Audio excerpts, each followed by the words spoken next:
On pourrait croire que plafonner les loyers, c'est aider les locataires. En réalité, c'est souvent l'inverse qui se produit. Prenons un exemple simple. Imaginez que vous êtes propriétaire. Vous louez un appartement, mais on vous impose un loyer très bas. Le résultat, si vous avez des travaux à faire, vous allez les repousser. Vous allez aussi refuser les profils qui sont un petit peu risqués. Et surtout, vous allez penser à vendre. C'est exactement ce qu'on a vu à Paris. Depuis la mise en place de l'encadrement des loyers en 2015, l'offre locative a chuté. Entre 2020 et 2023, par exemple, on a perdu 12% d'annonces de location longue durée sur Le Bon Coin ou Se Loger. En revanche, Airbnb, lui, ne connaît pas la crise. À Berlin, c'est le même scénario. En 2020, un plafonnement des loyers.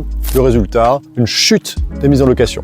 Et les loyers explosent dès que la loi est annulée en 2021. Les élus eux-mêmes ont reconnu l'échec. Mais pourquoi est-ce que ça rate? Parce que plafonner les prix d'un bien sans augmenter l'offre, c'est ignorer une loi basique de l'économie. Quand il y a rareté, les prix montent ou la qualité baisse, ou les deux. En Argentine, pendant ce temps-là, Javier Milei, dont on a déjà parlé, il a supprimé le plafonnement des loyers à Buenos Aires.